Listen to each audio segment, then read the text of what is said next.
ছেলেরা বিয়ে করে আর মেয়েদের বিয়ে হয়।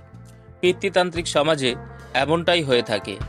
তবে আজ আমরা এক মাতৃতান্ত্রিক সমাজের কথা বলবো, যেখানে মেয়েদের বিয়ে হয় না, তারা নিজেরা বিয়ে করে। বিয়ের জন্য পণ দিতে হয় না, বিয়ের পর স্বামীর পদবি গ্রহণ করতে হয় না, এমনকি বিয়ের পর স্বামীকে নিয়ে স্ত্রী মায়ের বাড়ি চলে আসে। সন্তান সম্ভবা মাকে সবাই আশীর্বাদ করে বলে, কন্যাবতী হও। হ্যাঁ, ঠিকই শুনেছেন আপনারা। আমাদের দেশেরই এক প্রান্তে এমনই রীতি প্রচলিত আছে।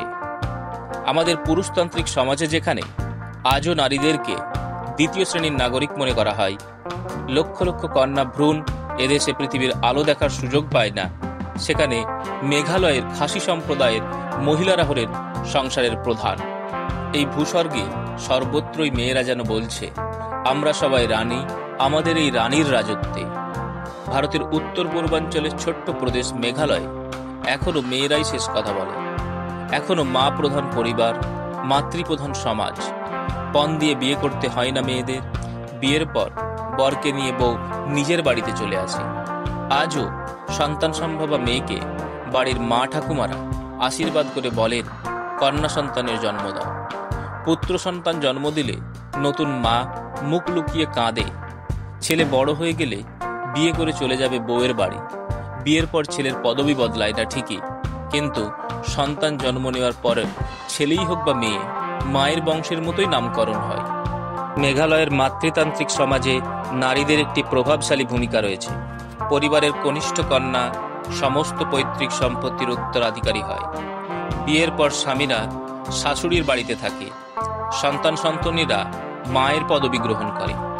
যখন কোনো দম্পতির কোনো কন্যা সন্তান জন্ম নেয় না, তখন তারা একটি কন্যাকে দত্তক নেয় এবং তাদের সম্পত্তির অধিকার দেয় ওই দত্তক কন্যাকে।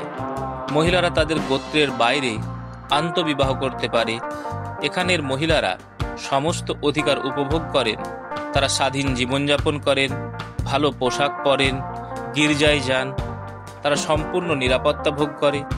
কর্মজীবনে একজন সফল খাসি মহিলা মনে করেন তাদের সামাজিক অসঙ্গতি তাকে প্রতিটি উপায়ে সফল হতে সক্ষম করেছে। মেঘালয়ের বেশিরভাগ ছোট ব্যবসা মহিলাদের দ্বারা পরিচালিত হয়। তবে এই সমাজকে সম্পূর্ণ মাতৃতান্ত্রিক সমাজ ভাবা হলেও এই সমাজ পুরোপুরি মাতৃতান্ত্রিক নয়।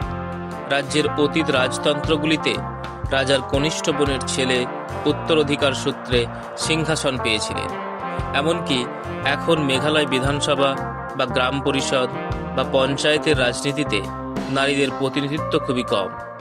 2023 সালের হিসাবে 60 সদস্যের মেঘালয় বিধানসভায় মাত্র 3 জন মহিলা সদস্য রয়েছেন। যদিও রাজনৈতিক অংশগ্রহণের ক্ষেত্রে মহিলাদের সংখ্যা অনেকটাই কম, তবুও এখানকার মহিলারা মনে করেন যে তারা পুরুষদের তুলনায় অর্থনৈতিকভাবে বেশি স্বাবলম্বী এবং তারা অর্থনৈতিক স্বাধীনতা উপভোগ করেন।